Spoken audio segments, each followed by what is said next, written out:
Assalamualaikum warahmatullahi wabarakatuh. Bismillah, alhamdulillah, salatu wassalamu ala rasulillah wa ala alihi wa ashabihi wa mawalah, amma ba'du.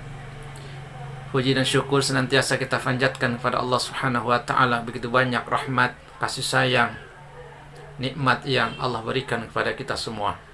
Salawat dan salam senantiasa Allah surah limpahkan kepada junjungan kita Nabi akhir zaman, pendobrak kebatilan, penghancur debu-debu kemusyrikan, yakni habibana wa nabiyyana Muhammad sallallahu alaihi wasallam. Hadirin hadirat rahimakumullah, bahwa asas syariat Islam itu ada 5. Yang pertama wajib, yang kedua haram, yang ketiga sunnah, yang keempat makruh, dan yang kelima mubah. Maqasidus syariah, tujuan syariat itu ada 3. Yang pertama ada mulharaj, tidak ada kesusahan di dalam agama. Agama itu mudah kita amalkan. Agama tidak memberatkan diri kita. Di saat kita diperintahkan oleh Allah subhanahu wa ta'ala untuk melaksanakan sholat, maka sholat itu wajib dilakukan bagi orang yang sehat, bagi orang yang berakal.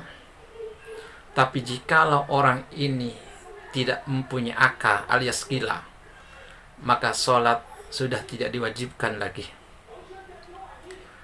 Begitupun di saat kita diperintahkan untuk sholat, maka wajib sholat dilakukan sambil berdiri pada saat kita mampu bisa berdiri. Akan tetapi di saat sholat kita tidak bisa untuk berdiri dikarenakan ada uzur syar'i, maka boleh dilakukan sambil duduk. Begitupun di saat duduk tidak bisa, atau karena pantat kita bisul, maka sholat bisa dilakukan sambil tiduran, baringan. Begitupun dalam perintah puasa, Allah wajibkan kita, ya ayyuhalladzina amanu kutiba alaikumusiyam. Allah perintahkan kita untuk berpuasa di bulan suci Ramadan. Bagi orang yang sehat, bagi orang Islam mukallaf yang sehat walafiat, maka puasa diwajibkan baginya. Kalau dia tidak berpuasa, dia sehat-sehat saja, ya, orang Islam balik kemudian tidak puasa, maka dia dosa. Akan tetapi pada saat ada orang yang sakit, maka baginya tidak diwajibkan untuk berpuasa, karena agama tidak memberatkan diri kita. Ada mulharaj, tidak ada kesusahan, tidak memberatkan diri kita.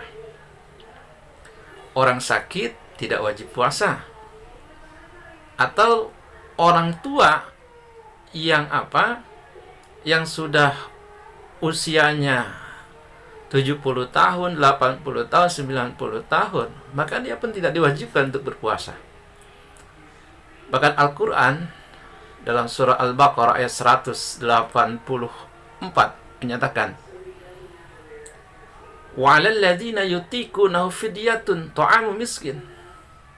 Bagi orang-orang yang tidak kuat melaksanakan puasa, apakah dia sakit atau dia yang udah lanjut usia, yang usianya 70-80 tahun, maka bagi dia hanya diwajibkan untuk membayar fidyah saja. Apalagi sakitnya ini la yurjabar sakit yang tidak diharapkan sembuhnya, maka bagi dia tidak diwajibkan untuk berpuasa. Bahkan qada pun tidak wajib, hanya wajib bayar fidyah saja. Orang sakit yang tidak diharapkan kesembuhannya, itu dalam kitab Fathul Mu'in dikatakan seperti itu. Maka tujuan syariat yang pertama tadi adalah ada mulharaj, tidak ada kesusahan dalam beragama, mudah kita laksanakan. Di dalam hadis dalam kitab Ashbah wan Nadhair, ada sebuah hadis Nabi sallallahu alaihi wasallam, hadis riwayat Imam Ahmad, menyatakan bahwa bu'is bil hanifiyatis samhah, Kata Nabi, aku diutus oleh Allah Subhanahu wa ta'ala dengan membawa agama yang sangat mudah untuk diamalkan. Kemudian yang kedua adalah bahwa tujuan syariat itu taklilut takalif, sedikit beban. Maknanya bahwa beragama itu tidak membebani diri kita. Salat tidak membebani diri kita. Puasa tidak membebani diri kita. Berhaji tidak membebani diri kita. Atau ibadah-ibadah yang lainnya. Itu tidak membebani diri kita. Yang justru di saat kita melakukan salat, puasa, haji, dan ibadah-ibadah yang lainnya, justru kita butuh dengan itu semua. Kita butuh dengan pahala salat, kita butuh dengan pahala haji, ya, pahala puasa, pahala zakat, dan lain sebagainya. Yang ketiga, bahwa tujuan syariat itu at-tadarruj, tahapan untuk menjadikan diri kita seorang muttaqin. Makanya di dalam perintah puasa Ramadan dalam surah Al-Baqarah ayat 183 dikatakan, ya ayyuhalladzina amanu kutiba alaikumus siyam kama kutiba alal ladzina min qablikum la'allakum tattaqun. Dalam ayat ini Allah memanggil. Siapa yang dipanggil? Orang-orang yang beriman. Maka kalimat amanu ini adalah merupakan takhsis, ya. Allah mengkhususkan panggilannya kepada orang-orang yang beriman saja. Kenapa? Karena hanya orang-orang yang beriman yang mampu menunaikan ibadah puasa tersebut. Subhanallah. Maka ayatnya, ya ayyuhalladzina amanu, wahai orang-orang yang beriman, kutiba alaikumus siyam, diwajibkan atas kalian berpuasa. Maka di akhir ayat tersebut, la'allakum tattaqun, agar kita dengan puasa itu akan menjadikan diri kita sebagai orang-orang yang bertakwa, sebagai orang-orang yang muttaqin. Subhanallah. Maka tujuan syariat yang ketiga tadi at-tadarruj, tahapan untuk menjadikan diri kita menjadi seorang muttaqin. Dengan kita berpuasa, dengan kita sholat, dengan kita membayar zakat, dengan kita berhaji, agar kita menjadi orang-orang yang muttaqin, orang-orang yang bertakwa kepada Allah Subhanahu wa ta'ala. Dan orang yang bertakwa ini akan mendapatkan banyak jaminan dari Allah Subhanahu wa ta'ala. Orang yang bertakwa akan mendapatkan banyak jaminan dari Allah. Wa may yattaqillaha yaj'al lahu makhraja wa yarzuqhu min haitsu la yahtasib. Jadi siapa saja orang yang bertakwa kepada Allah Subhanahu wa ta'ala, maka Allah akan berikan rezeki baginya min haitsu la yahtasib, rezeki yang tidak disangka-sangka. Subhanallah. Terkadang kita tidak menyadari, dan ini pun bisa jadi pernah kita alami.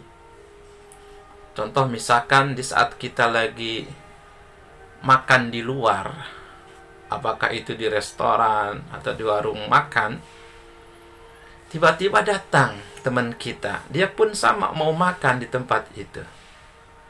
Di saat kita mau bayar, kata teman kita, gak usah, tadi saya sudah membayarkan makanannya. Subhanallah. Ini min haitsu la yahtasib. Atau di saat kita lagi naik angkot, tiba-tiba di angkot itu ada teman kita. Di saat kita mau bayar, teman kita duluan membayarkan diri kita. Subhanallah. Itu min haitsu la yahtasib.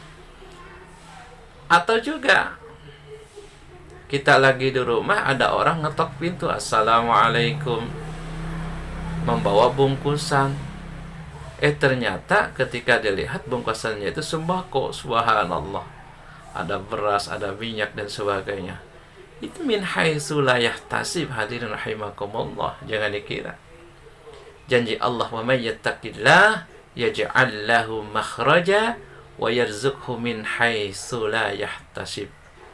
Orang yang bertakwa, Allah akan hilangkan dari kesempitan hidupnya. Kesusahan, kebingungan akan dihilangkan oleh Allah, dan Allah akan memberikan rezeki yang tidak disangka-sangka. Subhanallah. Semoga kita dijadikan oleh Allah tergolongkan orang-orang yang muttaqin, dan kita banyak mendapatkan jaminan dari Allah Subhanahu wa taala.